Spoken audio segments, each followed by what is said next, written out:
Donc sans plus tarder, nous allons faire une lecture dans la parole du Seigneur.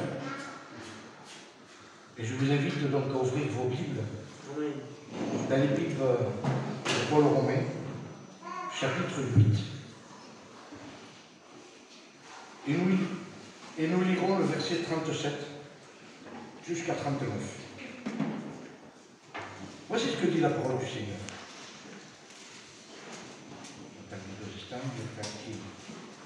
Qui cherche les pages.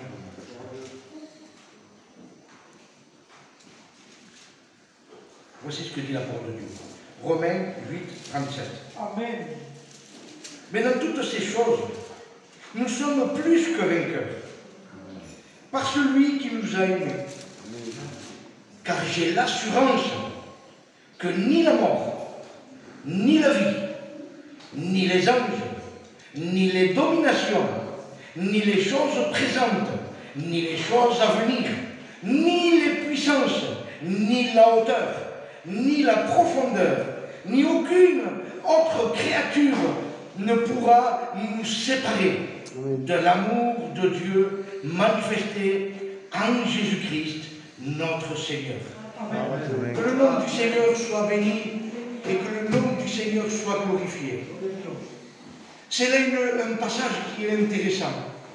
Parce que ce passage, il veut nous faire comprendre, tout simplement, à combien que Dieu nous aime.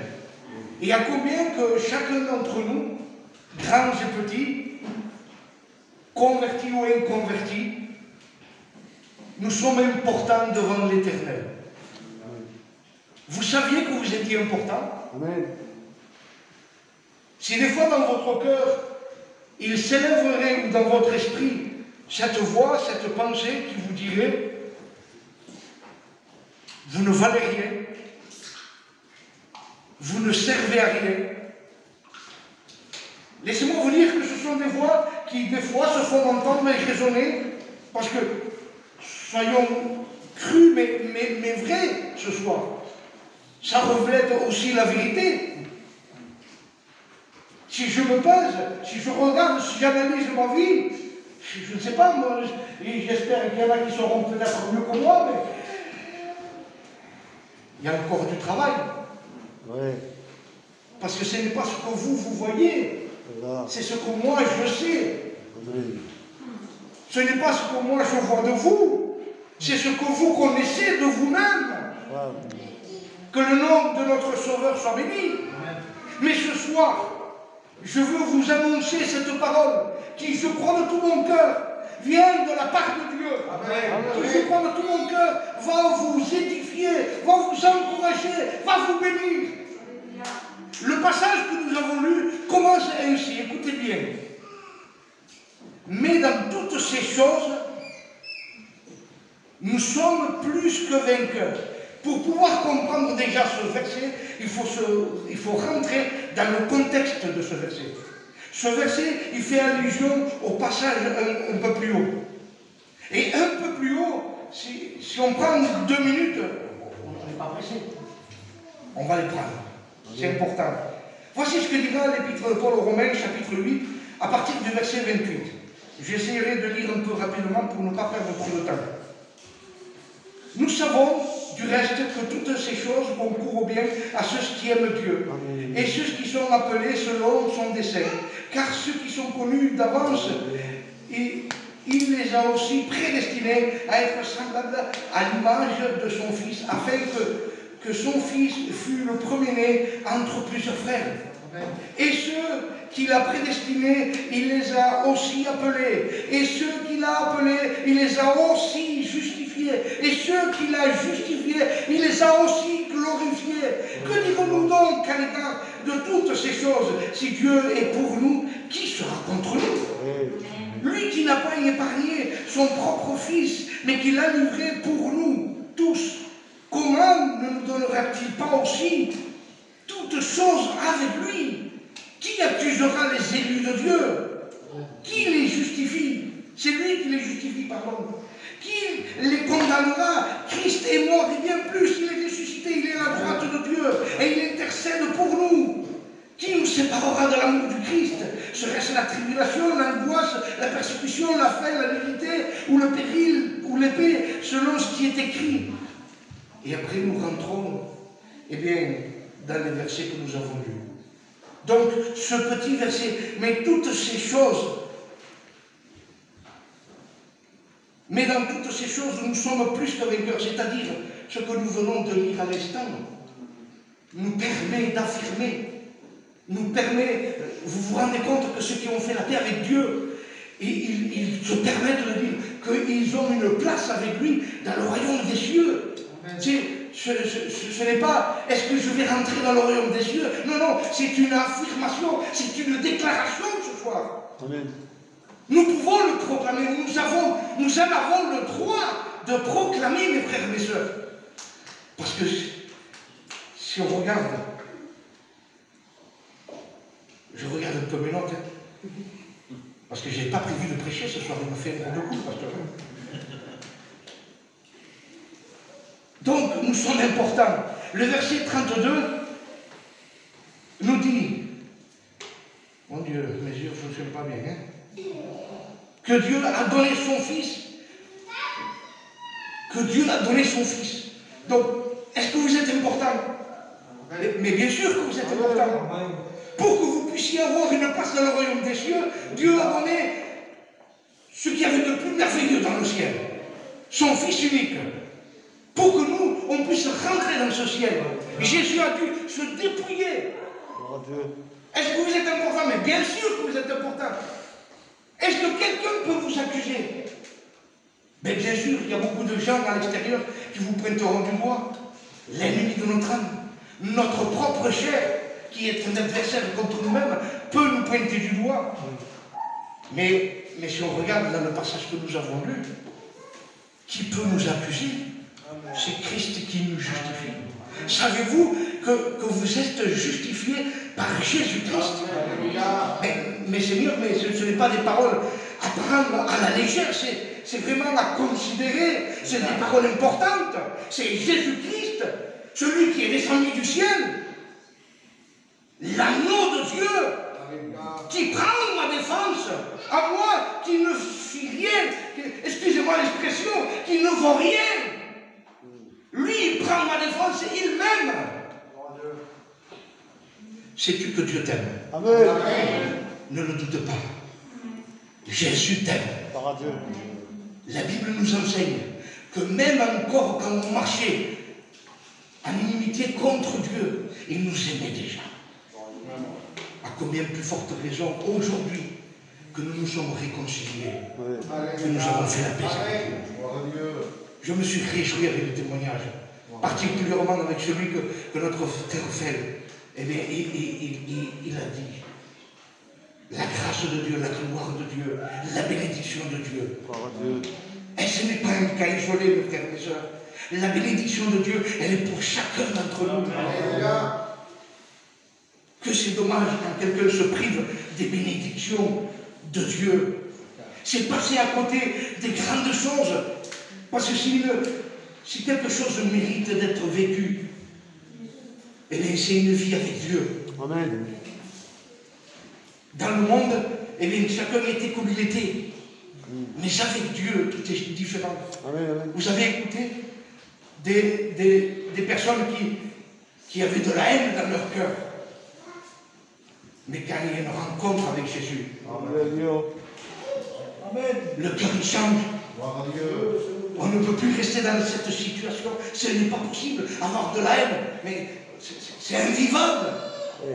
Vous imaginez le témoignage, la puissance de ce que ce frère a annoncé ce soir, de ce que vous avez entendu. Il a prémédité dans son cœur. Il se voyait certainement, je m'excuse mon frère, mais il se voyait certainement en train d'être adulé, je ne sais pas. Mais il se voyait en train de tuer une personne qui avait fait grandir dans son cœur cette immense haine. Mais c'est horrible de vivre comme cela. Ce n'est pas possible. Mais ça, c'est ce que fait le monde. Mais quand on vient à Dieu, tout change. Amen. C'est pour cela qu'il faut faire attention, mes frères et sœurs. La grâce de Dieu, elle est pour tous. Les bénédictions de Dieu, elles sont pour tous. Mais nous devons faire attention avec ce que nous avons reçu. Alléluia. Vous savez, moi je travaille la terre. Et donc je suis assez placé pour le savoir.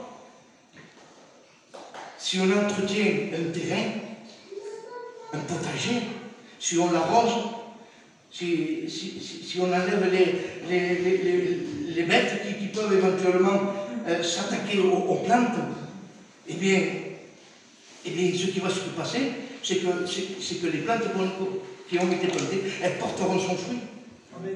Est-ce que vous comprenez? À moins que, comme cette année, il y ait une catastrophe et qu'il y ait un coup de gel. Mais sinon, si on prend soin, si on met les moyens, voilà le mot, si on met les moyens, on pourra ressortir un certain fruit. Nous sommes, mes frères et sœurs, devant une réalité. Qu'est-ce qu'on attend de l'évangile? Qu'est-ce qu'on attend de Dieu? Qu'est-ce que vous attendez de l'évangile? Qu'est-ce que vous attendez de Dieu? Vous voulez grandir en Dieu? Eh bien, il n'y a pas de secret. Il faut entretenir ce potager. Il faut faire en sorte que vous vous rappelez de la parabole du semeur qui sortit pour semer et qu'une partie tomba dans des endroits pierreux, etc. Donc, il y avait 3 endroits différents, distincts. Mais il y a une partie qui est tombée dans la bonne terre. C'est ça que j'essaye de vous faire, que vous compreniez ce soir. C'est qu'il faut entretenir cette terre que nous sommes. Nous sommes issus de la poussière de la terre. Donc nous devons entretenir cette terre, à ce fait que la plante, que le fruit de Dieu qui a été semé dans notre cœur, eh bien, il puisse grandir, se développer. Il ne faut pas qu'on étouffe cette plante qui est Jésus dans notre cœur. Vous savez qu'il y a plusieurs fruits. Il y a le fruit de la patience. Il y a le fruit de l'amour. Mettez les noms que vous voulez. Si vous étouffez le fruit de la patience, vous serez impatient. Si vous étouffez le fruit de l'amour, vous n'aurez pas d'amour pour votre prochain. C'est pour cela qu'il faut savoir entretenir sa vie spirituelle. Et pour entretenir sa vie spirituelle, il faut savoir rentrer à l'intérieur de soi-même. C'est ce qu'enseigne la parole de Dieu. Il faut rentrer en soi-même et s'analyser. Comment est-ce que je suis devant le Seigneur? J'ai pas eu une semaine terrible, Seigneur.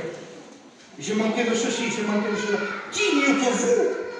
Qui mieux que moi pour savoir ce dont moi j'ai besoin? Bien sûr, c'est un cadeau de Dieu. Des fois, il y a tellement de temps qui passe, et comme on ne met pas de l'ordre, il y a une voix qui se fait entendre, et puis il y a le Seigneur qui nous tire un petit peu au sens spirituel des oreilles, je m'excuse de l'expression, et qui nous dit, attention, il y a ceci ou cela, il y a des avertissements. Vous savez que Dieu se sert aussi de sa merveilleuse parole pour nous parler, pour nous encourager. Amen. Alors prenons garde, je ne vais pas rester longtemps, je suis parti un peu à droite, un peu à gauche, mon frère, je me suis laissé diriger, conduit par l'Esprit de Dieu. Mon but ce soir, c'est de vous faire du bien, mes frères et sœurs. Que personne ne vous pointe du doigt, même si l'ennemi vient vous pointer du doigt. Sachez que nous avons un avocat. Amen. Amen. Il faut s'efforcer pour rentrer par la porte étroite. Parce que la parole de Dieu nous dit que large est le chemin, et spacieux le chemin qui mène à la perdition. Que Dieu nous aide, mes frères et mes sœurs. Amen. Parce que je ne prophétise pas, mais on voit ce qui se passe. Tout le monde est effrayé avec ce virus, avec ce pass sanitaire, tout ce que nous voyons, tout ce que nous entendons, des bourrages de crâne. On ne sait plus qui croire, si on croit d'un, on croit l'autre, on ne sait plus ce qui se passe. Je vois beaucoup de personnes qui ont peur et qui ne savent pas comment faire. Et je suis aussi dans ce lot, parce que à qui me fier, à qui croire? Je m'accroche au Seigneur. Amen. Le frère, il a dit tout à l'heure qu'il a été à un enterrement. Si c'est un chrétien, béni soit Dieu. Il n'y a pas autre chose, mes frères et mes soeurs. Nous savons que nous devons partir un jour ou l'autre, mais que Dieu fasse, mes frères et mes sœurs, que quand on partira, que nous soyons prêts. Amen. C'est pour cela que tous les jours, nous devons veiller à notre santé spirituelle. Alléluia. C'est ce qu'il y avait sur mon cœur. Et j'espère vous avoir fait du bien. C'est terminé.